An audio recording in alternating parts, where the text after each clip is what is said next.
Hello everyone, this is Mr. Brain Junkie here, and today we'll be talking about a science fiction film called Godzilla. Be ready for some spoilers ahead. Somewhere in the oceans of the Tokyo Bay, a pleasure craft is spotted without any passengers. The Coast Guard investigates the interior, only to find a strange origami and a document. Suddenly, a large explosion occurs near the boat from the waters, and the underwater tunnel begins leaking what appears to be large amounts of blood. Yaguchi is the Deputy Chief Cabinet Secretary of Japan, and he's alerted to this incident with every other major government officials. No one is sure of what's the cause, but they're all shocked to see the haunting footage of the red liquids in the ocean. The government quickly starts evacuating all the people in the tunnel, but loud noises can be heard from underneath. Civilians filming the crisis begin seeing what appears to be a large creature moving in the location of the incident, and Yaguchi sees this footage online as well. He tries warning the Prime Minister about the findings, but is ridiculed for asserting something so ridiculous. However, the meeting is quickly interrupted as a live footage of the creature is captured by the news crew, which shocks everyone as they stare at the monstrosity. The creature then begins moving closer towards land and into the canals, causing tremendous damage as the monster destroys all the boats and the bridges along the way. After reviewing the footages repeatedly, the scientist sees what appears to be legs on the monster and warns the Prime Minister that the creature may have the ability to venture on land. The government leaders don't believe this to be possible and advises the Prime Minister to calm the public in the press conference to assure the people that they're safe. Before the Prime Minister can finish the speech, he's quickly notified that the monster has in fact made it into the city. The people run in fear as the streets are filled with chaos, and the giant chases everyone away using its massive body. It moves closer to the population center, and large amounts of blood appears to be dropping from the creature's gills, most likely due to its inability to breathe without water. The government begins to make plans to contain the creature and warns the people of the possible danger, but the monster continues to wreck the city everywhere it goes. Its massive body topples the buildings every time it moves and causes tremendous damage as it leaves a trail of debris. Although the creature maneuvers very slowly for its size as it seems to be crawling, the density of Tokyo allows it to do massive damage in a very short time. The government considers using military forces, but is reminded that they must evacuate the people out of the area first to avoid any collateral damage. An evacuation order is given, but to disperse the entire city of Tokyo using transportations in the time frame that they have is nearly impossible. The people are told to leave their cars and follow the instructions of the police to avoid the damage that's about to occur in the city. The monster continues to wreak havoc in the town as it flips over numerous cars while crawling down the major intersections. The creature climbs on top of the buildings and topples them easily with its immense body, killing anyone inside that did not evacuate in time. Seeing the damage that the monster is causing, the governor of Tokyo demands the assistance of the self-defense force for the purpose of stopping the monster. However, the law of using military forces are only permitted under the attack by another nation, which means that the Prime Minister must make an exception in order to mobilize the armies. Under this unique situation, Japan's leader agrees to use the military by sending helicopters to eliminate the creature and the ground troops to evacuate the area. The giant monster continues to move across the city, breaking everything on its way, but suddenly stops and falls down, most likely because it was not able to breathe using its gills. The leaders are confused to why this happened, but notices that the creature is acting strangely as it stands up using its giant legs. The monster begins transforming its outer colors into a deeper red and growing arms out from its previous fins. It grows rapidly and doubles in size before roaring furiously. The creature continues to move towards the metropolis and towers over most buildings now that it's evolved into the next stage. Its movements are quicker and more efficient as the monster is now able to stand up, throwing trains and vehicles around with the tail like it's nothing. The helicopters arrive in the area and flies closer towards the creature, but the pilots notice that their target looks different from the reports. They maneuver into position and prepares to fire at the command. After receiving the news that the evacuation is complete, the Prime Minister orders to attack, but the soldiers quickly notice that there are still people on the ground.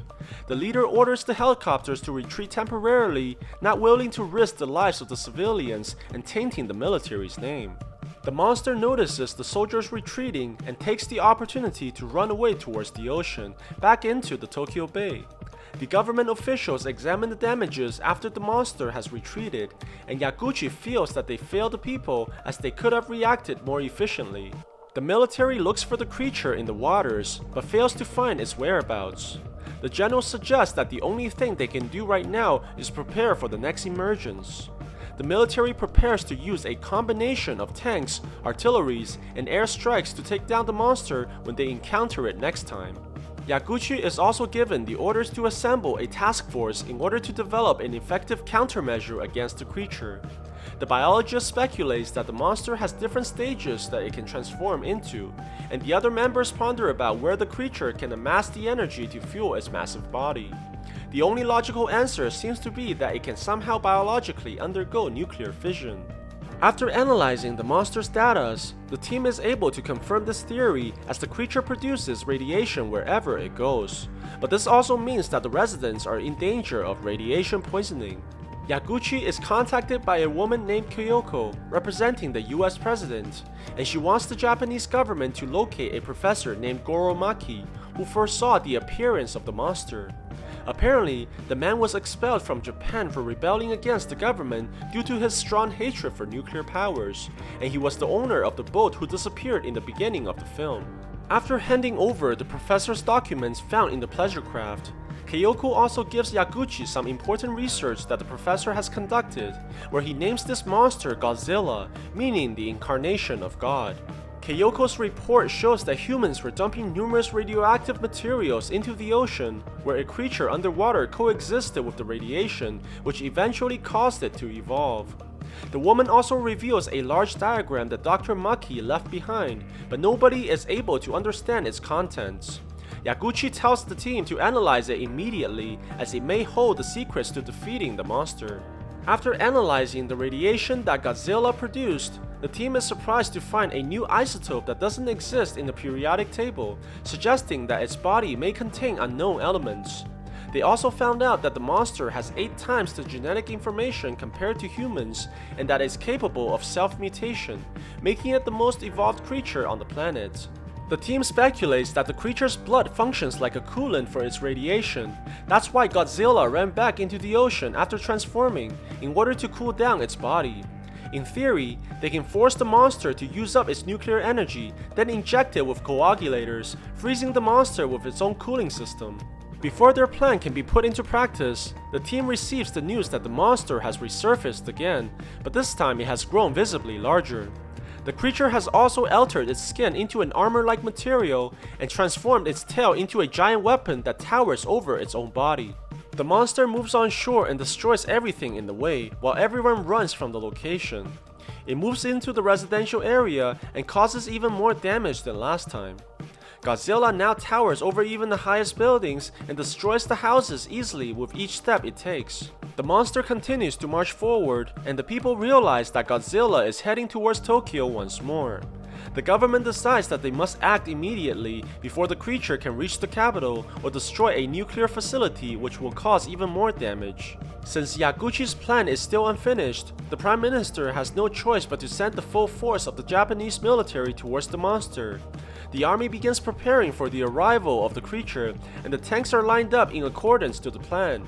The helicopters are sent towards the giant as the first wave of attack, and they commence firing using the autocannons, landing numerous hits to the monster's face. The attacks were ineffective, and they switched to heavier ammunitions, but the creature remains unaffected by the assaults. The Prime Minister gives the permission to use all the military weapons, and the squadron begins shooting numerous missiles at the monster's face, causing countless explosions to engulf its head.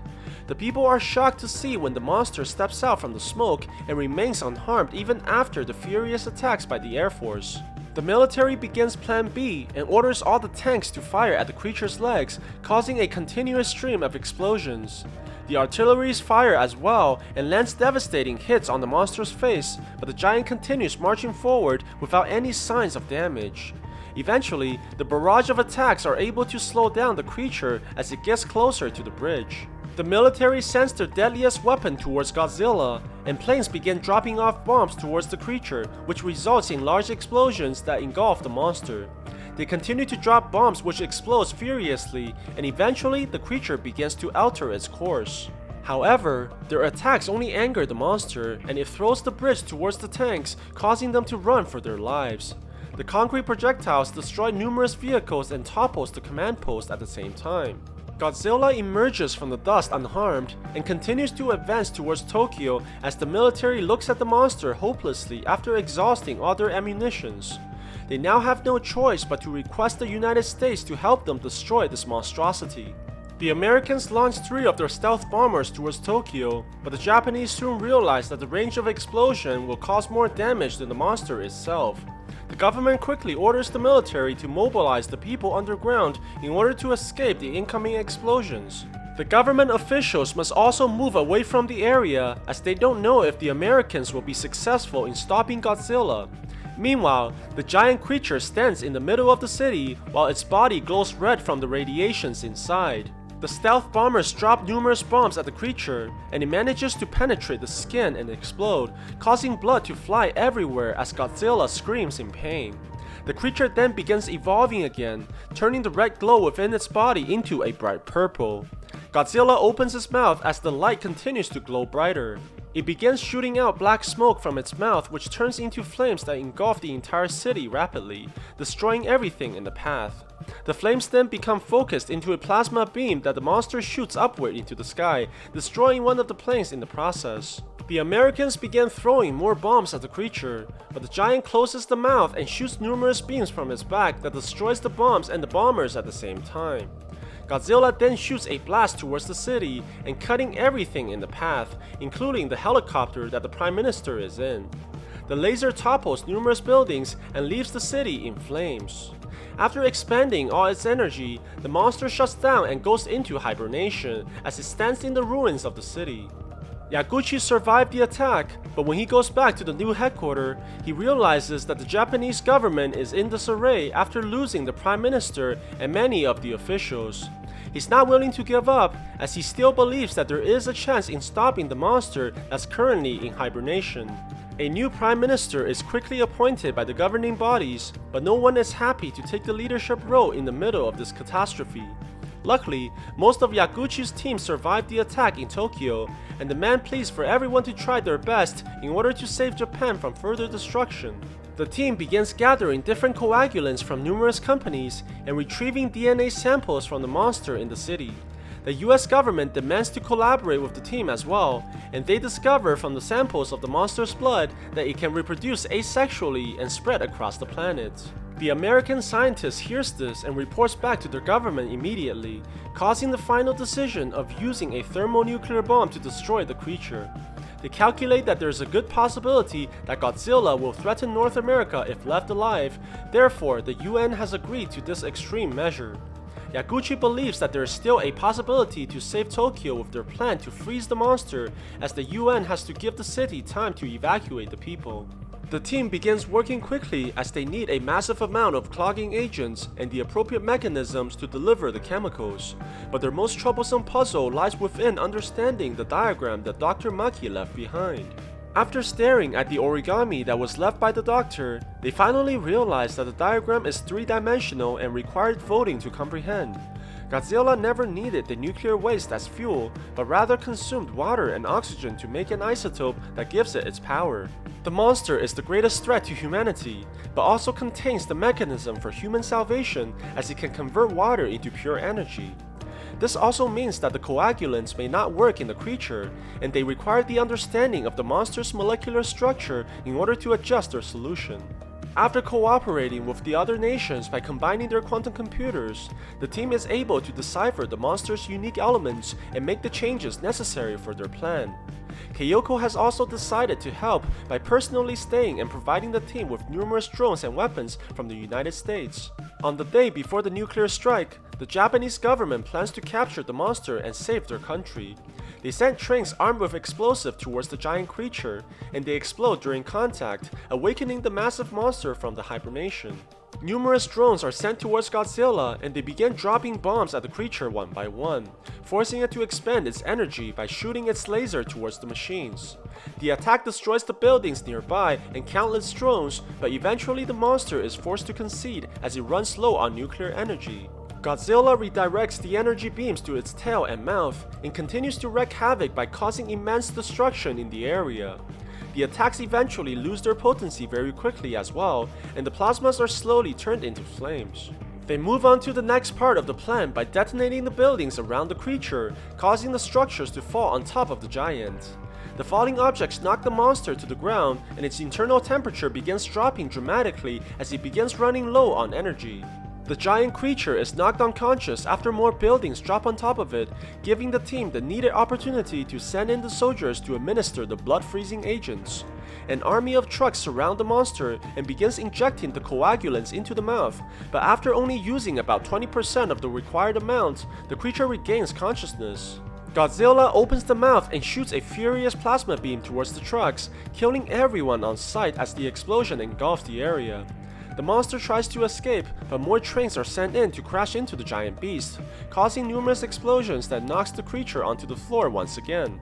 More trucks come in to surround the monster and begins injecting the coagulants again, but this time they're able to complete the entire dosage. However, the creature wakes up once more and tears the vehicles apart while standing up. It begins glowing purple as it tries to move away from the area. The monster roars one last time and its skin begins freezing just like its whole body. Godzilla finally stops moving as the core temperature has dropped close to minus 200 degrees. The people are stunned by their achievement as everyone is paused in silence. The scientist also discovers that Godzilla's isotope only has a half-life of 20 days, which means that the citizens can return to their homes rather quickly. The temporary government has also resigned along with the Prime Minister, allowing the newer generations to take over and lead Japan to its future. Yaguchi has decided to share all the data with the nations as he believes that the knowledge can benefit mankind as a whole. However, what the people didn't realize was that Godzilla was evolving before it was frozen, trying to morph into the very creatures that won this battle as he realizes the power of humanity. So what do you guys think about this movie? Let me know in the comments below. And if you like my video, please press like and subscribe for more. I'll see you guys next time.